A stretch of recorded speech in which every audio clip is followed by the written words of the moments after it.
مجھے چین نہیں آ رہا اپنے بستر پر کہ جس نرم بستر پر قبر پہ جاؤں گا وہ نرم ہوگی کہ نہیں، وہ کشادہ ہوگی کہ نہیں، وہ وسیع ہوگی کہ نہیں۔ آج میں نے اپنے کمرے میں ایک چھپکلی دیکھی تو ڈر گیا کہ ایک چھپکلی دیکھی تو نیند نہیں آئی، اگر قبر سانپ اور بچھوؤں سے بھر گئی تو میرا کیا ہوگا۔ بڑی سردی تھی، کمرے میں ہیٹر نہ چلا تو نیند نہیں آئی، گرمیوں میں لائٹ نہیں تھی تو نیند نہیں آئی۔ کبھی اس ایک رات ہم نے سوچا کہ آج پنکھا بند ہوا میری آنکھ کھل گئی، قبر میں آگ بھڑکا دی گئی تو میرا کیا بنے گا۔ سوچو، آج دل گھبراتا ہے تو بیوی ہے، بچے ہیں، ماں باپ ہیں، فون کروں تو دوست آ جاتے ہیں۔ قبر پہ دل گھبرایا تو کون آئے گا، میرا دل کون بہلائے گا۔ سوچو، اس دن کی تیاری کرو، اس دن کوئی ساتھ نہیں ہوگا میٹھے اسلامی بھائیوں، میں ہوں گا، میرے اعمال ہوں گے۔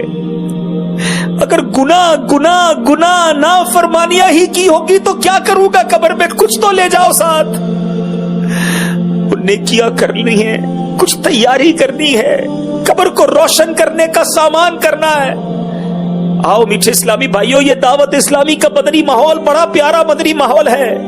یہ ماحول ہمیں یہ بھی سکھاتا ہے کہ کاروبار کیسے کرنا ہے، یہ مدنی ماحول یہ بھی سکھاتا ہے کہ فیملی کے ساتھ کیسے رہنا ہے، یہ مدنی ماحول ہمیں پڑوسیوں کے ساتھ کیسے رہنا ہے یہ بھی سکھاتا ہے، اپنے ملک اپنے شہر میں اچھا شہری کیسے بننا یہ بھی سکھاتا ہے، ساتھ ساتھ یہ بھی سکھاتا ہے کہ مرنے کی تیاری کیسے کرنی ہے، اپنا زاد راہ کیا تیار کرنا ہے، لے کر کیا جانا ہے۔ اے میرے پیچھے اسلامی بھائیوں، خالی ہاتھ نہیں جانا۔ ایک بات آج طے کر لو، میں نے دنیا سے خالی ہاتھ نہیں جانا، میں نے نیکیاں لے کر جانا ہے، میں نے ایمان لے کر جاتے ہیں۔ جب ایسے بیان، جب ایسی باتیں سنتے دل لرزتا ہے، جی چاہتا ہے بدل جاؤں، اللہ کا فرما بردار بن جاؤں، اب نہ کروں گناہ۔ ایک ریزن، ایک وجہ یہ بھی ہے کہ ہمارا ماحول ہمیں نہیں بدلنے دیتا۔ میں ایک مثال دیتا ہوں نا، ابھی آپ جتنے آئے ہیں، کوئی کاروباری آیا ہے، کوئی اسٹوڈنٹ آیا ہے، کوئی ٹیچر آیا ہوگا، کوئی جاب کرنے والا آیا، ہم سب یہاں آ کر کیوں بدل گئے؟ سر جھکے ہوئے، آپ کی آنکھوں میں آنسو ہیں، کسی کے چہرے پر جناب داڑھی ہے، سر پر امامہ ہے، کوئی ٹوپی پہنے، کوئی اسلامی لباس پہنے، کیوں؟ آج اب اس وقت آپ کو کیوں فلمیں، ڈرامے، گانے، باجے نہیں یاد آ رہے؟ اس وقت کیوں آپ کو برائی کرنے کی طرف جانے کا جی نہیں چاہ رہا؟ پوچھو اپنے دل سے، اس وقت کیوں نہیں جی چاہ رہا کہ میں جناب کوئی حرام کام کروں؟ اس وقت ایک ہی دل میں تڑپ اٹھ رہی ہوگی کہ بس اللہ راضی ہو جائے، معافی مل جائے، توبہ قبول ہو جائے، میں بھی بخشا جاؤں۔ جب جنت کی طرف جنتیوں کی لائن لگے جانے میں تو میں حسرت سے نہ دیکھوں ان کو جانتے ہوئے، ان کو جاتے ہوئے میں حسرت سے نہ دیکھوں، میں بھی ان جانے والوں میں شامل ہو جاؤں، مجھے بھی موجودہ ملے، میرے لیے بھی اعلان ہو کہ جاؤ تمہیں بھی جنت میں بھیجا جا رہا ہے، مجھے روک نہ دیا جائے۔ اس وقت دل میں کیوں ہے یہی خیال، کیوں کہ میں اس وقت ایک نیک ماحول میں بیٹھا ہوں، ایک اچھے ماحول میں بیٹھا ہوں، ایک اللہ کے گھر میں بیٹھا ہوں، اللہ کے نیک بندوں کے ساتھ بیٹھا ہوں۔ یہ ایک چھوٹی سی اگزامپل نہیں ہے آپ کے سامنے کہ اگر بدلنا ہے تو ماحول بدلنا ہوگا، اگر بدلنا ہے تو اپنے دوست بدلنے ہوں گے، اگر بدلنا ہے تو اپنی زندگی کا انداز بدلنا ہوگا، ورنہ میں ادھر سے اٹھوں گا پھر انہی دوستوں میں جا کر بیٹھوں گا جو نماز نہیں پڑھتے، بلکہ نماز پڑھتا ہوں تو میرا مذاق اڑاتے ہیں، بھائی تو مولوی ہو گیا ہے، فیضان مدینہ سے آیا، کیا تیرے چہرے پہ داڑھی نکلنا شروع ہو گئی ہے، اور مولانا صاحب ابھی زندگی بڑی پڑی ہے، بعد میں پڑھ لیں گے نماز، کیا ہر جمعرات اجتماع میں جانے کی بات کرتے ہو، کیا مدنی قافلوں کی بات کرتے ہو؟ مگر ہم ان لوگوں کے ساتھ بیٹھ کر اپنی آخرت بھی برباد کرتے ہیں، ان سارے کاموں کو آہستہ آہستہ چھوڑ دیتے ہیں۔ اب آپ طے کر لیں، دوستی نبھانی ہے، دوستوں کو خوش کرنا ہے، ان لوگوں کو خوش کرنا ہے جو مجھے رب کی ناراضی کی طرف لے جاتے ہیں۔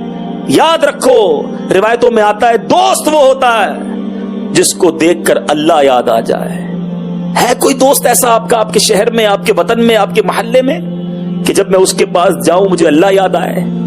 ارے میرے تو ایسے دوست ہیں جن کو دیکھ کر فلمیں یاد آتی ہیں، گانے یاد آتے ہیں، کانسرٹ یاد آتے ہیں، برائی کے طریقے یاد آتے ہیں، عجیب عجیب کلپ بھیجتا ہے مجھے۔ کیسے دوست بنائے ہیں؟ سوچو، یہ مرنے کے بعد ایصال ثواب بھی نہیں کر سکیں گے۔ مجھے اللہ کو راضی کرنا ہے، کوئی دوست قبر میں ساتھ نہیں آئے گا۔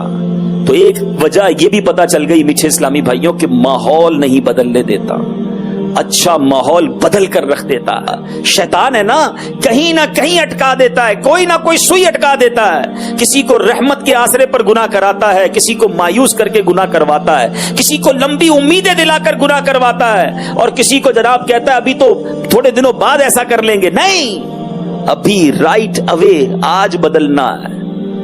اللہ معاف کرنے والا ضرور ہے, مگر جب وہ غضب فرماتا ہے, جب وہ پکڑ فرماتا ہے, کیونکہ جہنم بھی تو اسی نے بنائی ہے نا.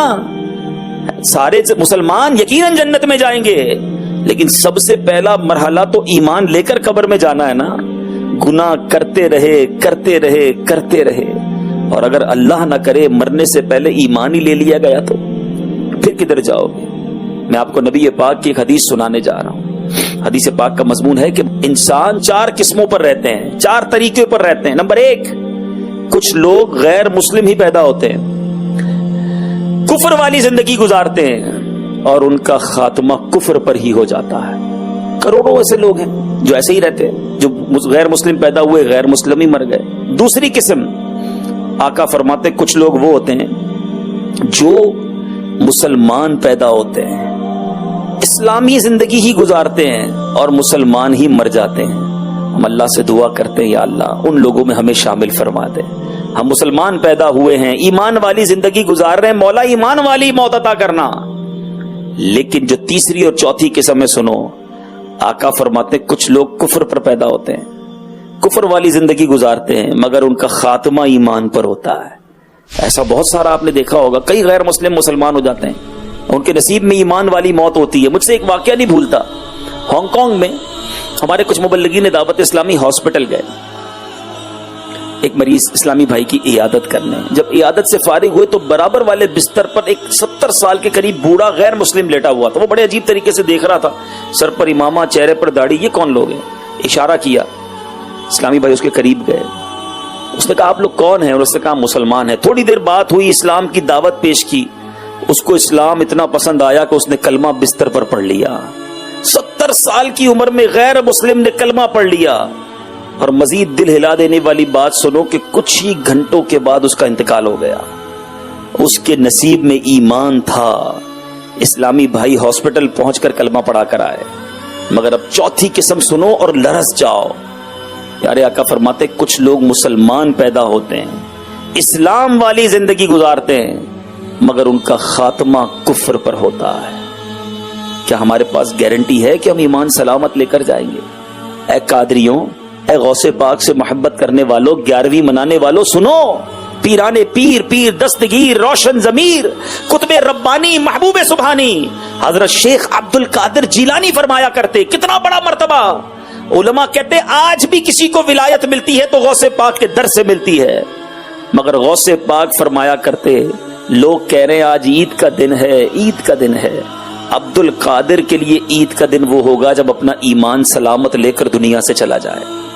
پیرانے پیر ایمان کی فکر کریں, اور ہم گناہ گار کو کوئی ٹینشن نہ ہو کہ مروں گا کیسے, ایمان سلامت ہوگا کہ نہیں. آپ کو معلوم ہے نبی پاک کی ایک مشہور دعا, پیارے آقا وہ ہیں جن کے دل اقدس کی, آپ کے پاکیزہ منور دل کی برکت سے ہمارے دلوں کو ایمان ملا ہے.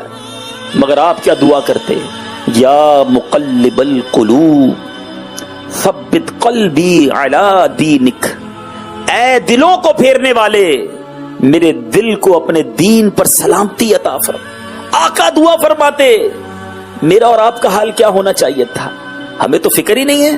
کوئی ایسا ہے کہ جو ڈاکٹر کے پاس لوگ جاتے ہیں کہتے ہیں ڈاکٹر صاحب نیند نہیں آتی, کاروبار کی ٹینشن بہت ہے, بلڈ پریشر ہائی ہو گیا ہے, سوچ سوچ کے بچوں کا کیا ہوگا, شوگر ہو گئی مجھے فلاں ٹینشن میں, کاروبار کے ٹینشن میں. کوئی ایک ایسا ہے جو جائے کسی کے پاس کہے کئی دنوں سے سویا نہیں ہوں کہ ایمان پر موت آئے گی کہ نہیں آئے گی, مجھے چین نہیں کی قسم اگر بدلے بغیر مر گئے, اسی نافرمانی, اسی اللہ کو ناراض کرنے والی زندگی کے ساتھ چلے گئے, نمازیں قضا کرتے کرتے دنیا سے چلے گئے, حرام دیکھتے دیکھتے دنیا سے چلے گئے, حرام سنتے سنتے دنیا سے چلے گئے, حرام بولتے حرام کھاتے ہوئے دنیا سے گئے. سوچو اگر رب ناراض ہوا تو بنے گا کیا؟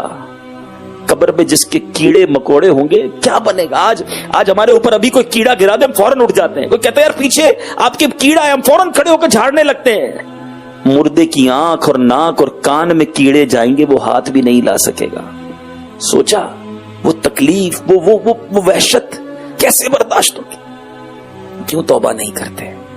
اے میرے میٹھے اسلامی بھائیوں, یاد رکھیے جہاں میرے رب کی رحمت بہت بڑی ہے نا, وہاں وہ قہار بھی ہے, وہاں وہ جبار بھی ہے. وہ جب پکڑتا ہے, جب وہ سزا دیتا ہے, تو پھر انسان کچھ نہیں کر سکتا. کچھ لوگ اس لیے بھی گناہوں میں پڑے ہوئے رہتے ہیں, بدل نہیں پا رہے ہوتے. اللہ معاف کرنے والا. جب مرنے سے پہلے گھر پہ کوئی نوٹس آئے گا کہ بھائی بدل جاؤ, 1 مہینہ رہ گیا ہے, توبہ کر لو, پھر انتقال ہوگا, نہیں. آگاہ اپنی موت سے کوئی بشر نہیں, سامان 100 برس کا ہے, پل کی خبر نہیں. آپ کو پتا ہے آج اس وقت قبرستان میں گورکن قبر کھود رہا ہے, ہر وقت کھود رہے ہوتے نا, وہ کسی جگہ پر کفن دھو کر تیار ہو رہا ہوگا. آپ کو پتا ہے جس کے لیے قبر کھودی جا رہی ہے نا اس وقت, جی ہاں ابھی قبرستان میں جو قبر کھودی جا رہی ہوگی وہ کسی زندہ کے لیے کھودی جا رہی ہے جس کو تھوڑی دیر بعد مرنا ہے. ابھی جو کفن تیار ہو رہا ہے, دھل رہا ہے, طے کیا جا رہا ہے, پلاسٹک کی تھیلی میں ڈالا جا رہا ہوگا کسی بھی دکان پر, وہ کسی زندہ شخص کے لیے کیا جا رہا ہے جس کو اب سے کچھ منٹ کے بعد مرنا ہے. غوث پاک بھی فرماتے ہیں نا, جس کا مضمون ہے کہ کئی کفن دھل کر تیار ہوتے ہیں مگر ان کفن کو پہننے والے بازاروں میں خوشیاں منا رہے ہوتے ہیں. کئی قبریں خود کر تیار ہیں مگر ان کے اندر جانے والے اپنے گھروں کو تعمیر کرنے میں مصروف ہیں. کب کریں گے تیاری؟ سمجھو میرے میٹھے اسلامی بھائیو, یہی تو شیطان کا وار ہے. ہم سب کی پلاننگز ہے, ابھی 6 مہینے بعد یہ کرنا ہے, 1 سال کے بعد یہ کر لوں گا, 5 سال کے بعد گھر بنا لوں گا, 10 سال کے بعد بچی کی شادی کرنی ہے, اور پھر جناب اس ملک میں شفٹ ہو جاؤں گا. 5 سال 10 سال کی پلاننگ ہے. اس پورے جدول میں, اس پورے شیڈول میں مرنے کی پلاننگ کہاں ہے؟ جس سے فرار نہیں ہے, جس سے بچ کر نہیں نکل سکتے. Everybody have to dye.